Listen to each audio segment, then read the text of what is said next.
Hey, thank you for joining me. This is one-on-one episode number 10, or is it episode 11? Who cares? Because joining me via the magic of phone is John Mayer. This is our AVP superstar. Welcome, John. Hey, Jason. Thanks for having me. Cool, man. So I guess let's start with the hottest news. You announced something a week ago. I don't know if people caught up with this, but for the people watching right now, tell them what it is. I don't know if I announced it or Mark Sherman did. But yeah, I decided to stop playing at a professional level and just kind of focus on coaching. And yeah, so I'm done competing, but it was a fun run. Yeah. Well, listen, you left with a pretty good resume, okay? You're a four-time AVP champion, you're a two-time FIVB champion. You got a chip playing inter NCAA, I believe, as a setter. Right? Yeah, I played setter and right side, yeah. Cool. Do you guys run a 6'2" at Pepperdine?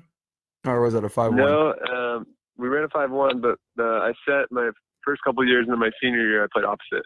Right. Okay. Yeah, that's right. So I have a question, and this is as someone that's worked with you, and I've been coaching, and I've also been coaching for 20 years. I think I've always been a good coach, but I think I've become a very good coach, and some would say great. We'll leave it up to the riffraff to figure that out. When the dog was out of me, like as far as a player is concerned. One of my mentors told me it's a very rare occasion that you have great coaches that are still active, like full-time professional players. Do you think that you stepping away from playing in the professional scene? For those of you that just joined in, John Mayer's he announced his retirement as an active player. He's no longer playing professional beach volleyball. So my question is, do you feel like you stepping away as an active player maybe quantitatively makes you put more time in and become a better coach?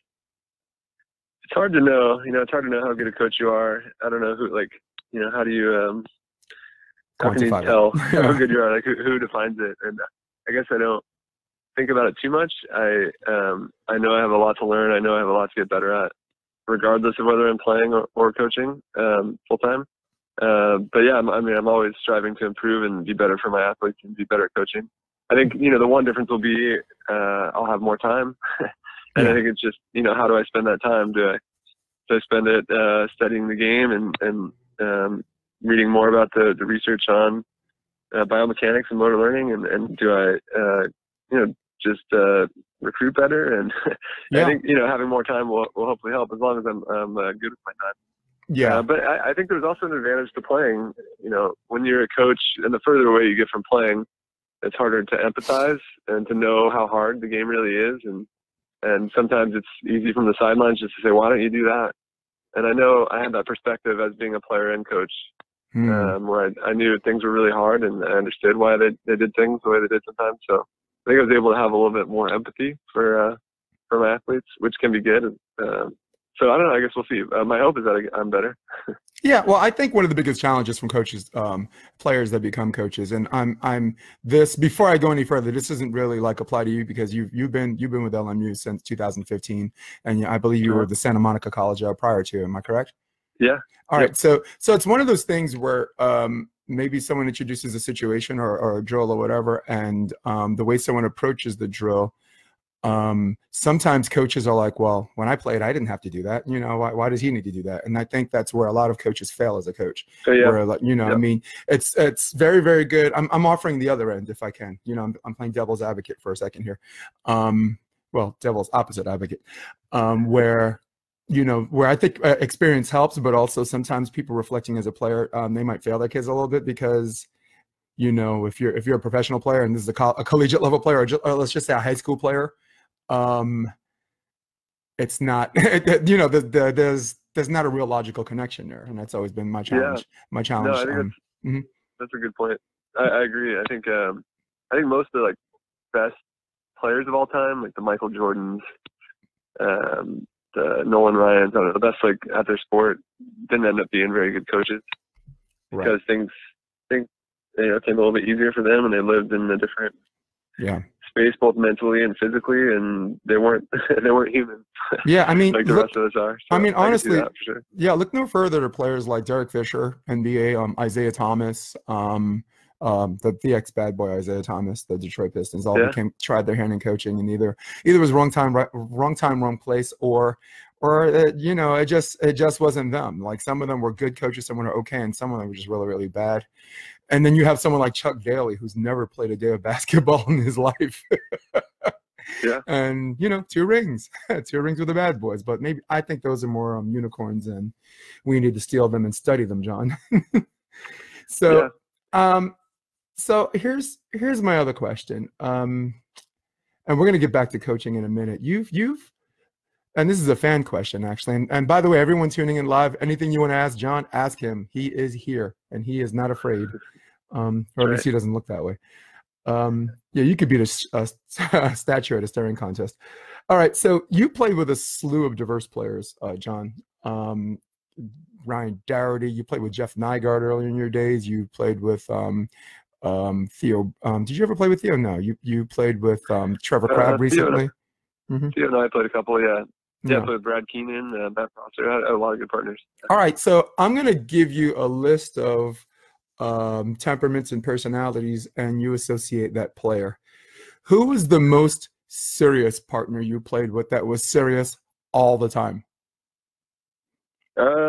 Most serious? I think in a good way, it was probably Jeff Nygaard. Jeff Nygaard. He played in 3 Olympics, and he's a pretty straightforward guy, straight shooter, tells you what he thinks, doesn't sugarcoat things.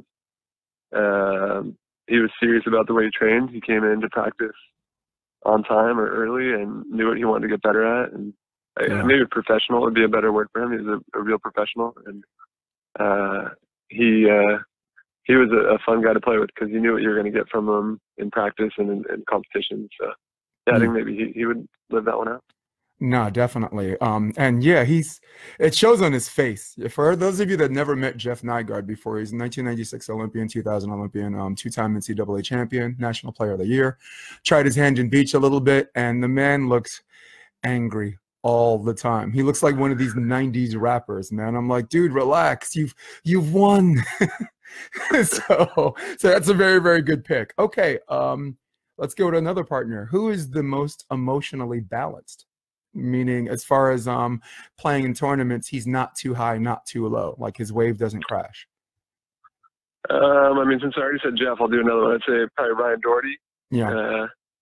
Ryan was pretty steady. I think from all his years of playing baseball at a high level, I think being a relief pitcher, where you have to come in pretty high pressure moments, he had a lot of experience at developing that skill. And in volleyball too, I remember when he first came out, you know, his skills were behind, but I thought his mental game was on par with a lot of the top players. Yeah. He didn't seem to get fazed by kind of the end of the game, or I don't know, I guess what the score was. He stayed in it, and as a partner, he was such a good teammate. He was quick to take the blame, even if he was real. Yeah, he's all about ownership, isn't he? Yeah. You know, if I didn't play well and he did, he still would look at the things he could have done better. And it was a good, fun partner to play with because of his mindset, the way he was. That is, you know, you're not the first person to say that about him too. He's always about accountability, and it's like, he's like, sorry, I could have played better, and you're like, I'm the one who played like crap here. What? Exactly. Yeah, there's definitely a lot of those with him. Yeah, and I speak for almost every partner you played with. If I asked them who is the most emotionally balanced, every single one of them would say you. So I think actually it's gotten you a long way. I think you have John, I think you're a very disciplined player. I think your skill set goes without question. But I think it's one of those things where you and this is crazy because I thought I'd find more people at the professional elite level that have this what I call a gift. You have this way of dictating how fast or slow you want the pace of the game to go. It's one of those things, if you're losing momentum and if the referee makes a questionable call, you know, you're like, hey, wait a second, let's talk. You know, let's talk a little bit. If you need to speed up the game, you're giving your partner the ball right away. So there's some of these things where and Hayden has that too. Just so you have a grasp on what the hell I'm talking about here. I think John Hayden has that too.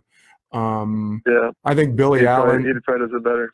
Yeah, I think Billy Allen's getting better at it. And yeah, and that's that. So out of all your partners, who is the most athletic? Most athletic? Played with some pretty good athletes. I'd probably say Jeremy Casebeer. Yeah, that dude. He's a freak athlete in terms of his ability to play big at the net. You know, he could get way over the net. Yeah. And his movement, you know, he's really dynamic, really quick. Yep. To have that combination to be physical at the net and also be able to move quickly. He also has a pretty big arm, so he could hit the ball with pace.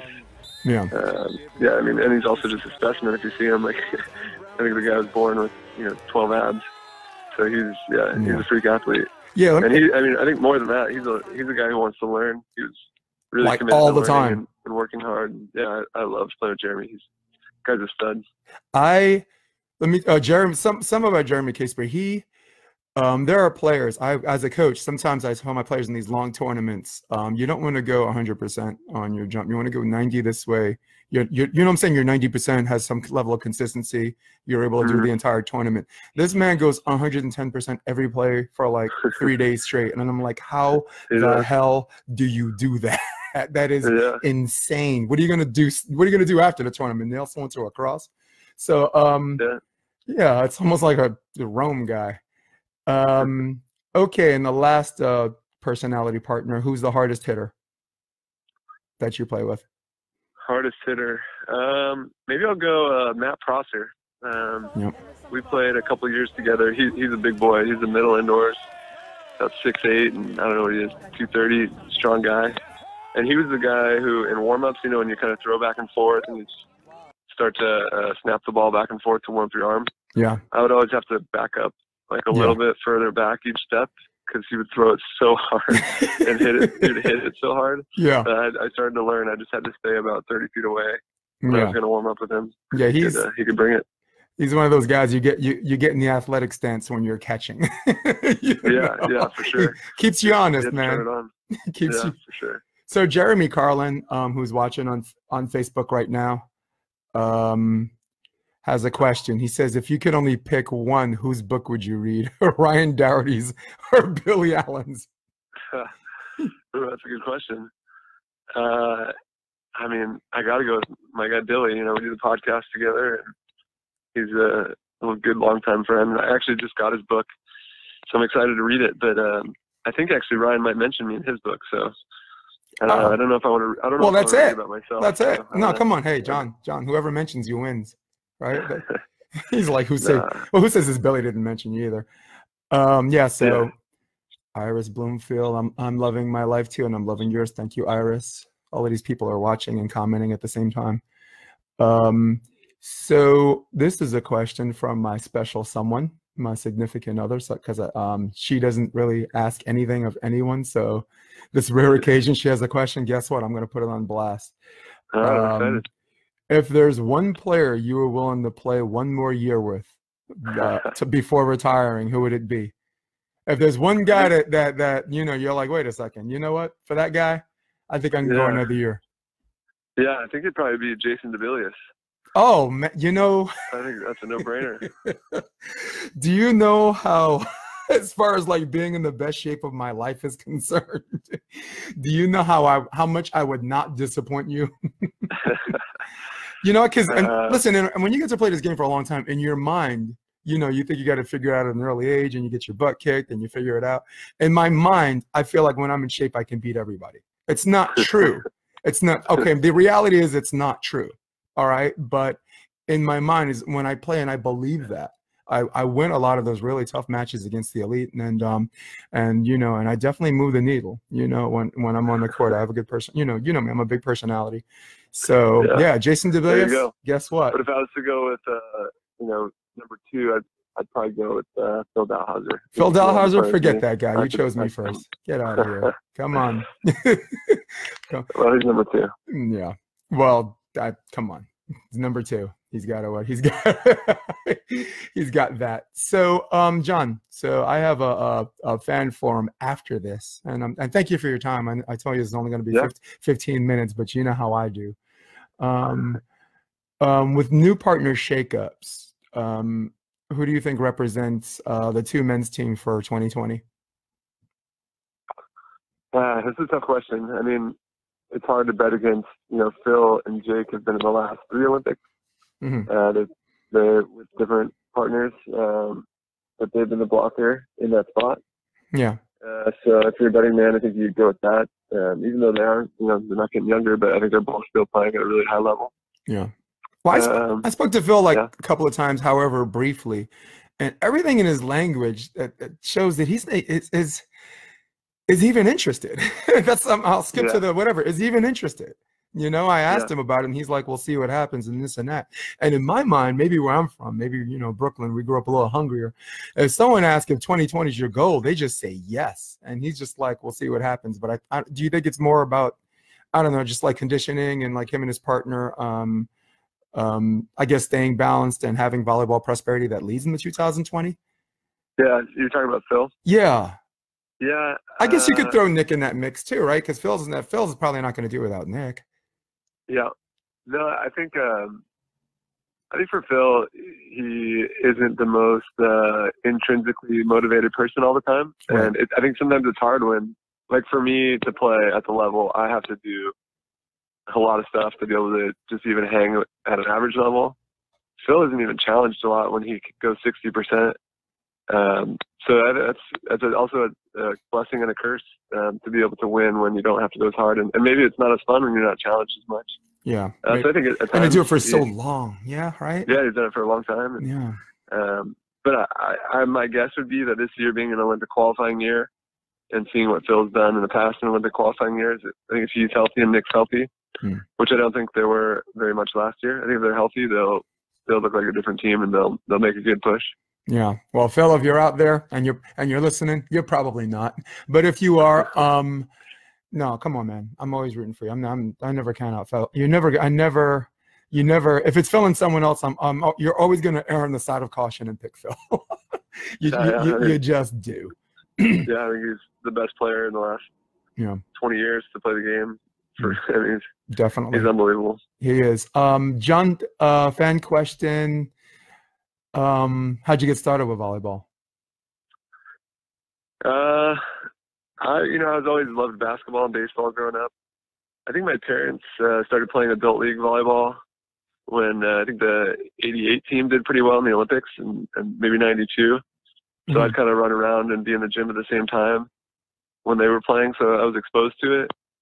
And then really more than anything, I got cut from my high school team in basketball. And mainly because my volleyball coach said, "Hey, he could be pretty good at volleyball. Will you let me have him the full year?" So that was part of it. And then just kind of discovering the beach game, I really loved that. Kind of late in high school, early in college, going out to the beach and playing all day in the sand and playing against friends. And that's when I really started to. For a while, I felt like I was a basketball player who'd play a little volleyball, even into college. And then I think when I kind of middle of college started to find beach, I felt like I became a volleyball player who really loved volleyball. Cool, man. And then you were probably outside hitter to it, and then setter later on. How'd that work? I was always a setter. I always set, and then my senior year, we had a really good setter, a guy named John Winder, who played professionally for a long time, and he's about 6'9" and a good setter, and he took the setting spot, so they moved me around and looked at me a libero, and I ended up playing right side, playing opposite. So yeah, I'd say almost all my career I was a setter and played 1 year of opposite.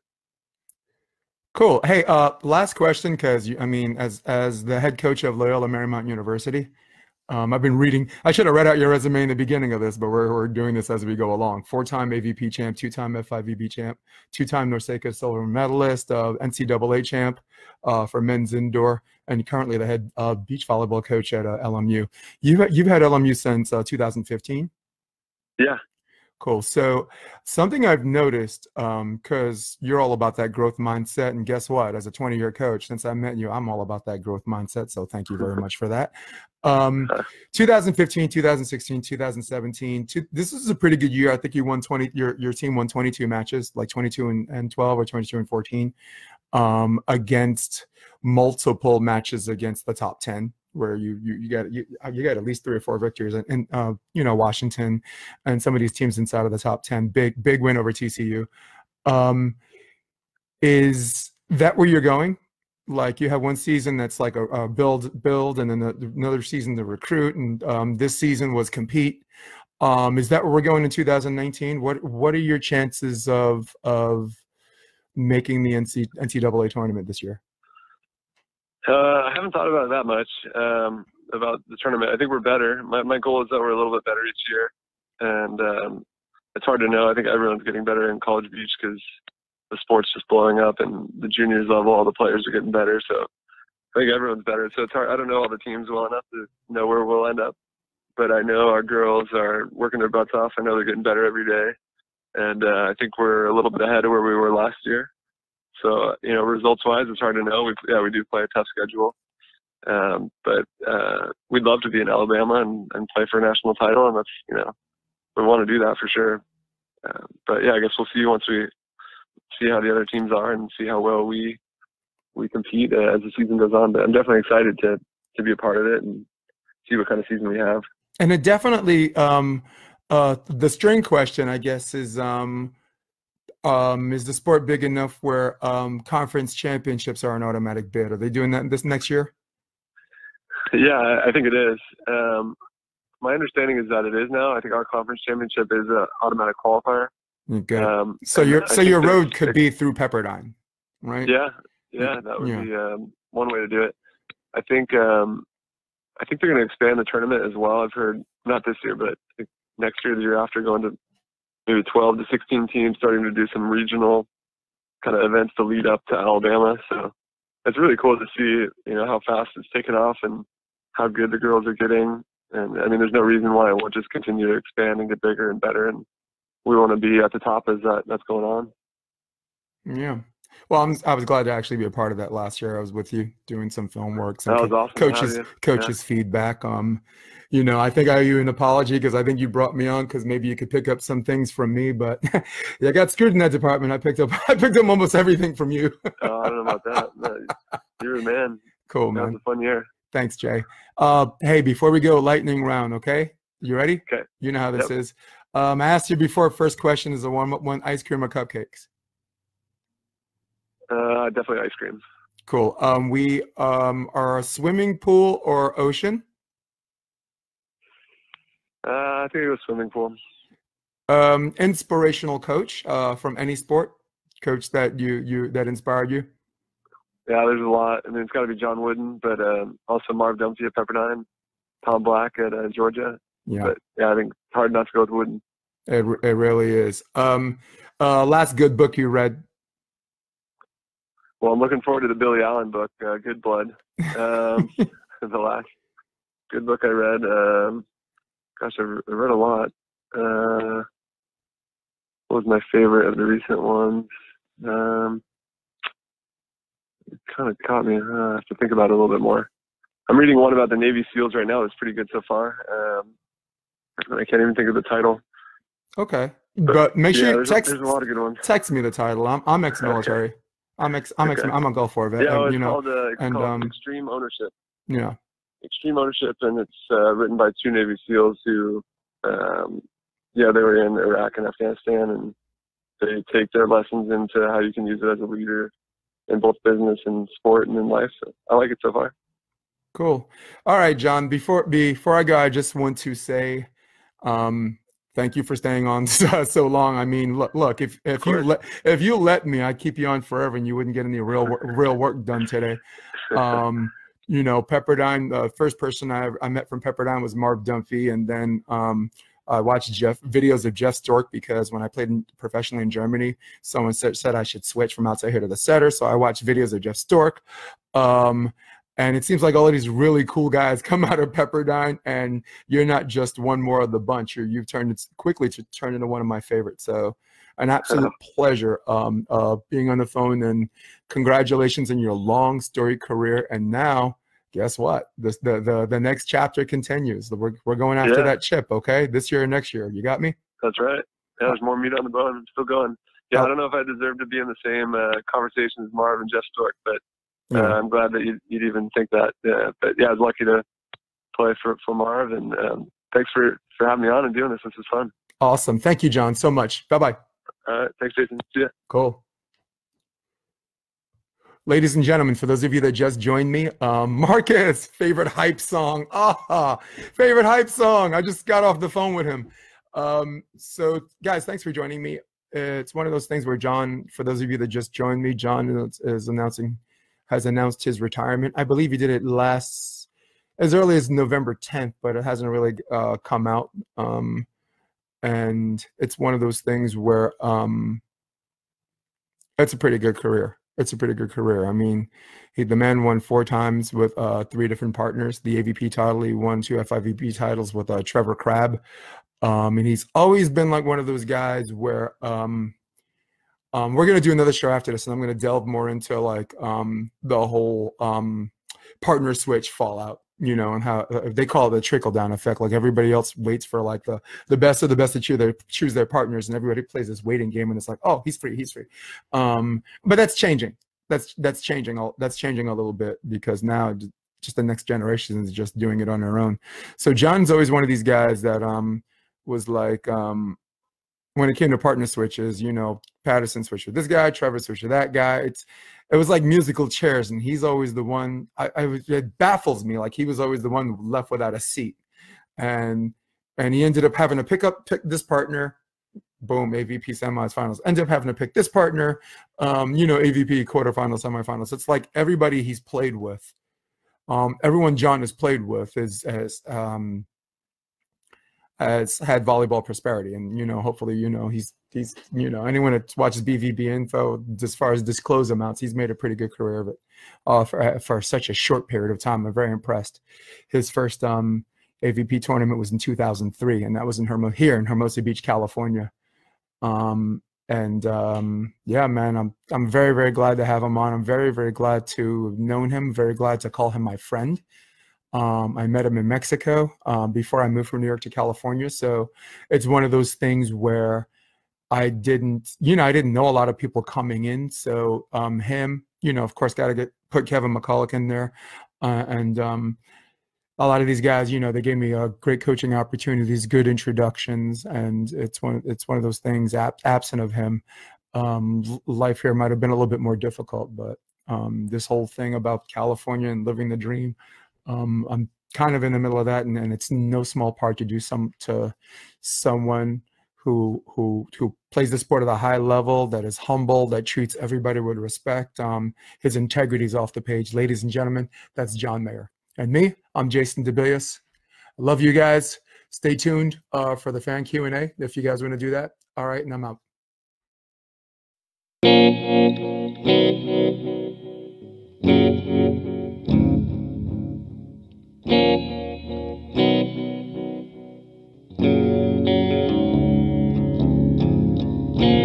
I tried to say it, but no words flow. I tried to save it, but you wanna go. You are my everything I care. You made me cry, but I don't want you to go.